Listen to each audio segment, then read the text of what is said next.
সমন্বয়কের বিরুদ্ধে কোটি টাকার দুর্নীতি, ফেঁসে যাচ্ছেন অনেক রাঘব বোয়াল। তাদেরকে বাঁচানোর জন্য যেই মাথা ছিল সেই ফেরিসে চলে গেছেন। অন্যদিকে যারা বাংলাদেশে আছে তারাও এখন ফালানোর ফতেই। যদি এই হয়ে থাকে তাহলে কাদের বইয়ে কী কারণে, কোন মেটিকুলাস ডিজাইনের কারণে সমন্বয়করা ফেঁসে যাচ্ছেন, তাদের বিরুদ্ধে মিডিয়াতে সব জায়গাতে আওয়াজ উঠতেছে। যখন তারা ক্ষমতায় ছিলেন তাদের বিরুদ্ধে তো শব্দ করার পর্যন্ত কারো ক্ষমতা ছিল না, এমনকি তাদের কোনো খবর মিডিয়াতেও প্রচার করা হতো না। এখন কেন তাদের বিরুদ্ধে সেই কথাগুলো আসতেছে সেটা এখন ভেবে দেখার বিষয়। এটা কি বর্তমান সরকার ইচ্ছে করে করতেছে, নাকি তারা নিজেরাই ফেঁসে যাচ্ছেন, সেটা এখন দেখার বিষয়। অন্যদিকে যখন পিছনের যে কথাগুলো আসতেছে কোটি কোটি টাকার দুর্নীতি, তখনই বোঝা যায় যে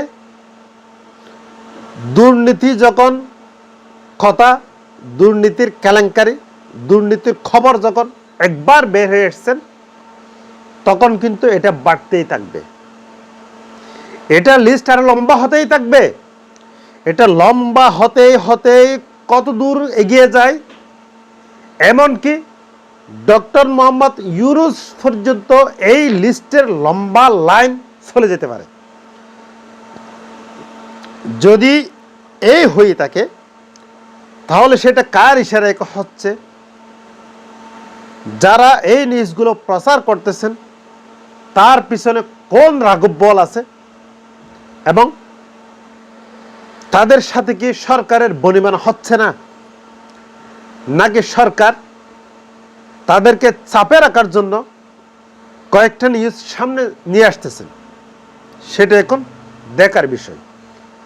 যদি কোনো কারণে তাদের বিরুদ্ধে যে দুর্নীতির খবর প্রচার হয়েছে সেটা যদি প্রমাণ হয় তখন কিন্তু তাদেরকে অবশ্যই জেলে যেতে হবে। এখন জেল থেকে বাঁচাবেন কি সরকার, নাকি তারা নিজেদের কারিশমার কারণেই তারা জেল থেকে বাঁচবে, নাকি অন্য দেশে পালিয়ে যাবে, সেটা এখন দেখার বিষয়। যেহেতু বাংলাদেশে শেষ বলতে কোনো কথা নেই, বাংলাদেশে ক্লিন ইমেজের রাজনীতিবিদ বলতে কোনো কথা নেই। বাংলাদেশে একবার যারা ক্ষমতায় এসেছেন তারা কিছু না কিছু কম আর বেশি দুর্নীতি করেছেন, সেটা কিন্তু আমরা পত্র পত্রিকায় মিডিয়াতে কিন্তু আমরা দেখতে পাই। যে যত বড় পদে ছিল সেই কিন্তু দুর্নীতি করেছেন, সেই দুর্নীতির বিচারও অনেকগুলো হয়েছে, সামনেও হবে। এখন কার ধোট কতটুকু সেটা এখন দেখার বিষয়। যদি দুর্নীতিতে রাঘব বোয়ালরা ফেঁসে যায় তখন কিন্তু ছোট ছোট যারা আছে তারাও কিন্তু এই দুর্নীতির খবরগুলো চাপিয়ে চেপে রাখতে পারবেন না, তাদের খবরগুলো কিন্তু ফাঁস হয়ে যাবে।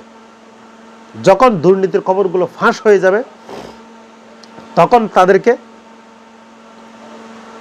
দেশ ছেড়ে পালাতে হবে, না হয় বিচারের মুখোমুখি হতে হবে, না হয় সরকারের সাথে আন্ডারস্ট্যান্ডিং করতে হবে। এই তিনটা থেকে একটা যারা সফলভাবে করতে পারবে তারা রাজনীতির মাঠে টিকে থাকতে পারবে, আর যারা এই তিনটার মধ্যে একটা সফলভাবে করতে পারবেন না তারা রাজনীতি থেকে বিদায় নিতে হবে অথবা দেশ ছাড়তে হবে। সবাই সুস্থ থাকবেন, ভালো থাকবেন, আল্লাহ হাফেজ।